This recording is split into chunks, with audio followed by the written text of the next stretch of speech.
Hello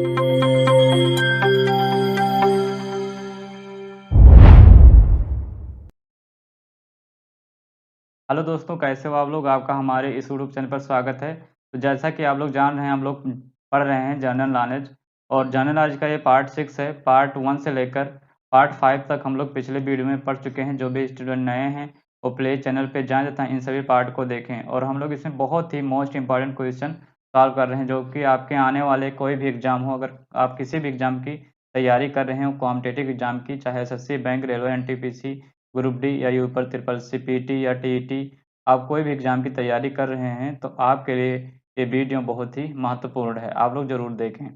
तो चलिए बढ़ते हैं अपने क्वेश्चन की तरफ और आगे सॉल्व करते हैं। हम लोग इसमें 150 क्वेश्चन सॉल्व कर चुके हैं और उसके आगे आज स्टार्ट करेंगे। तो स्टार्ट करने से पहले आप लोगों से रिक्वेस्ट है कि आप लोग प्लीज़ मेरे चैनल को सब्सक्राइब कर दें और बेल आइकन बटन भी प्रेस कर लें, और प्लीज़ लाइक जरूर किया करें, सर कमेंट बॉक्स में जरूर किया करें क्वेश्चन का। तो चलिए चलते हैं और सॉल्व करते हैं क्वेश्चन। देखिए यहाँ पे है 151 से स्टार्ट करेंगे। अलायंस स्वामित्व नहीं है, इंडियन एयरलाइंस, सहारा एवरेज या जेट एवरेज या एयर इंडिया। इस क्वेश्चन का राइट आंसर यहाँ से ए वाला हो, एयरलाइंस। ए इसका राइट आंसर होगा, इंडियन एयरलाइंस। नेक्स्ट है में देश का अंतर्राष्ट्रीय हवाई अड्डा कहाँ है? गुवाहाटी, मोपा या हैदराबाद?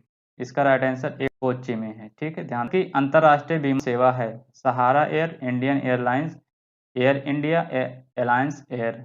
आपको बताना कि जो भारत की अंतर्राष्ट्रीय विमान सेवा है उसका नाम क्या है, तो उसका नाम है एयर इंडिया। ध्यान रखिएगा, एयर इंडिया इसका राइट आंसर होगा। नेक्स्ट है ग्रांड ट्रक रोड किसने बनवाई थी?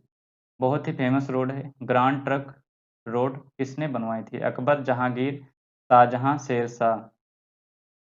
तो वो बनवाया था शेरशाह ने। शेरशाह ने ही बनवाया था ग्रांड ट्रक रोड। इसका राइट आंसर डी होगा। नेक्स्ट है स्वर्णिम चतुर्भुज परियोजना किससे संबंधित है? सड़क परिवहन से, वायु परिवहन से, जल परिवहन से, रेल परिवहन से? आप लोगों ने सुना होगा स्वर्णिम चतुर्भुज परियोजना। तो वो किससे संबंधित है ये आप लोगों को बताना है। तो वो संबंधित है सड़क परिवहन से। किससे संबंधित है? परिवहन से। इसका राइट आंसर ए होगा। नेक्स्ट है पूर्व पश्चिम एवं उत्तर दक्षिण एक्सप्रेस राजमार्ग एक दूसरे को काटते हैं, वो कहाँ पर काटते हैं ये आप लोगों को बताना है। तो वो काटते हैं झांसी में। कहाँ पे काटते हैं? झांसी में। इसका राइट आंसर डी होगा। राष्ट्रीय राजमार्ग संख्या 6 राज्यों में से। ठीक है, इसका राइट आंसर 6 होगा, मीन्स सी वाला इसका आंसर होगा। राष्ट्रीय राजमार्ग जो 7 है राज्यों में से होकर गुजरती है। नेक्स्ट है निम्नलिखित में से कौन ऊर्जा के गैर परंपरागत स्रोत श्रेणी में आता है? कोयला, बायोगैस, प्राकृतिक गैस या पेट्रोलियम? तो वो है भैया बायो। क्या है? बायोगैस। इसका राइट आंसर बी होगा। ध्यान रखिएगा। नेक्स्ट क्वेश्चन की तरफ बढ़ते हैं। निम्नलिखित में कौन ऊर्जा का परंपरागत स्रोत नहीं है? आप लोगों को बताना है कि ऊर्जा का जो परंपरागत स्रोत है वो इनमें से कौन नहीं है। प्राकृतिक गैस, खनिज तेल, भूतापीय ऊर्जा या कोयला? तो क्या हो जाएगा? भूतापीय ऊर्जा। जो भूतापीय ऊर्जा है वो ऊर्जा का परंपरागत स्रोत नहीं है। ध्यान रखिएगा, इसका राइट आंसर सी होगा। निम्नलिखित में से किस प्रकार की ऊर्जा से सबसे कम वायु प्रदूषण होता है? बहुत ही प्यारा क्वेश्चन है और इम्पॉर्टेंट भी है। इनमें से आपको बताना जो ऊर्जा दी है, जलीय ऊर्जा, तापीय ऊर्जा, नाभिकीय ऊर्जा और सौर ऊर्जा, इनमें से सबसे कम किसमें प्रदूषण होता है? बहुत ही आसान क्वेश्चन भी है। तो वो होता है भैया सौर ऊर्जा में। ठीक है, सौर ऊर्जा में देखिए कोई प्रदूषण, वायु प्रदूषण नहीं होता है, बाकी सब में होता है, मीन्स इसका राइट आंसर डी होगा। ध्यान रखिएगा। नेक्स्ट है मूंगफली में दाने का औसत प्रतिशत होता है? तो सी हो जाएगा 70। ठीक है, 70% होता है। ध्यान रखिएगा। नेक्स्ट है निम्नलिखित किस बाघ संरक्षण स्थल से हाल ही में बाघों का गुप्त रूप से अदृश्य होने की खबर है?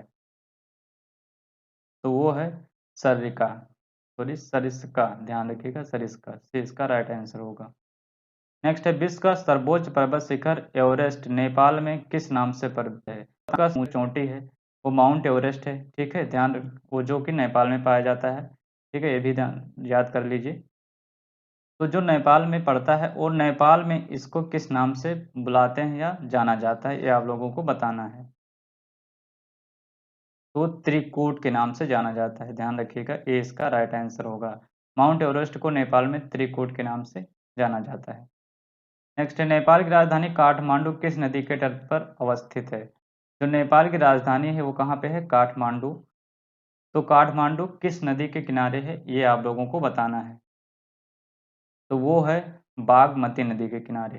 किसके नदी के किनारे है, बागमती के नदी के किनारे है काठमांडू। इसका राइट आंसर सी होगा, ध्यान रखिएगा। नेक्स्ट है देवदास बंजारे किस क्षेत्र से जुड़े थे। तो देवदास बंजारे वह किस क्षेत्र से जुड़े थे, पंथ नृत्य से जुड़े थे। इसका राइट आंसर बी होगा। आई होप आप लोगों को यहाँ तक समझ में आया होगा। बढ़ते हैं अगले क्वेश्चन की तरफ। नेक्स्ट है बेगम अख्तर का नाम किससे प्रसिद्ध है, सॉरी किससे संबंध है। जो बेगम अख्तर थे उनका नाम किससे संबंध है। तो उनका नाम शास्त्रीय गजल व ठुमरी से संबंध है। ठीक है, बेगम अख्तर का संबंध किससे है, शास्त्रीय गजल व ठुमरी से संबंधित है। इसका राइट आंसर सी होगा। नेक्स्ट है निम्नलिखित में से कौन हिंदुस्तानी शास्त्रीय संगीत में सुविख्यात है। तो वो एम एस शुभलक्ष्मी। ठीक है, एम एस शुभलक्ष्मी, ध्यान रखिएगा। इसका राइट आंसर सी हो जाएगा।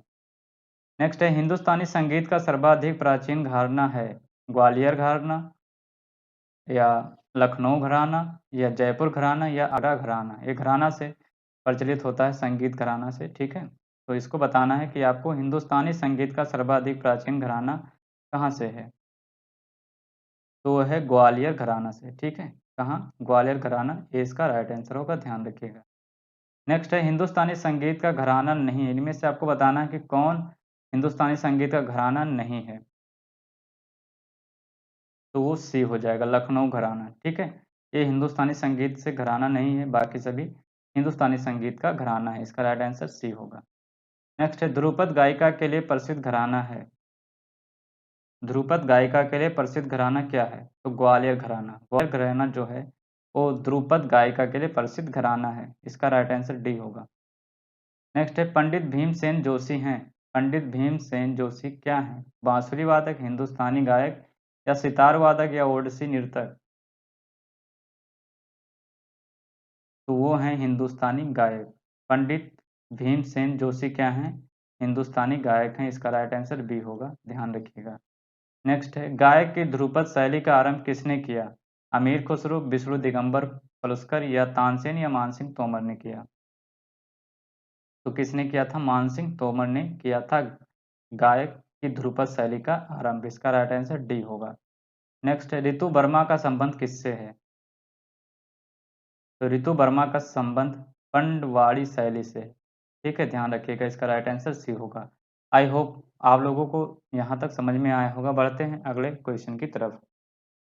नेक्स्ट है माइकल जैक्सन किससे संबंधित है, बहुत ही फेमस ये नाम है माइकल जैक्सन। ये किससे संबंधित है, तो ये संबंधित है पॉप संगीत से। ठीक है, किससे संबंधित है, पॉप संगीत से संबंधित है माइकल जैक्सन। नेक्स्ट है भतखड़े संगीत महाविद्यालय कहाँ स्थित है। तो वो स्थित है लखनऊ में, ध्यान रखिएगा। इसका राइट आंसर सी होगा, लखनऊ में स्थित। नेक्स्ट है अमीर खुसरो का नाम किस वाद्य यंत्र के आविष्कार से संबंधित है, मीन्स अमीर खुसरो ने कौन सा वाद्य यंत्र आविष्कार किया था। तो वो किया था सितार। ठीक है, क्या किया था, सितार, ये इसका राइट आंसर होगा। नेक्स्ट है निम्नलिखित में से कौन से एक हिंदुस्तानी शास्त्रीय संगीत का गायिका या गायिका हैं। तो वो सी गंगूबाई हांगला। ठीक है, इसका राइट आंसर सी होगा। नेक्स्ट है जैमसिनी राय ने कला के किस क्षेत्र में नाम कमाया है। तो उन्होंने चित्रकला के क्षेत्र में अपना नाम कमाया है। किसने, जैमिनी राय ने। इसका राइट आंसर सी होगा। नेक्स्ट है पश्चिम बंगाल में फर्शों पर चित्रकारी का कौन सा रूप प्रसिद्ध है। तो प्रसिद्ध है अल्पना। ठीक है, इसका आंसर टी होगा। नेक्स्ट है प्रसिद्ध मीनाकारी, वन सेकेंड, हाँ ठीक है। नेक्स्ट क्वेश्चन क्या है, प्रसिद्ध मीनाकारी थेवा कला संबंध है, किससे संबंध है, आप लोगों को ये बताना है। तो वो संबंध प्रतापगढ़ से है, ध्यान रखिएगा। इसका राइट आंसर बी होगा। आई होप आप लोगों को समझ में आ गया होगा। तो इस वीडियो में इतना ही। इसका अगला पार्ट लेकर हम अगले वीडियो में मिलेंगे और 180 क्वेश्चन के आगे क्वेश्चन सॉल्व करेंगे। तब तक के लिए थैंक यू, और आप लोगों से रिक्वेस्ट है कि प्लीज़ आप लोग कमेंट जरूर किया करें अपने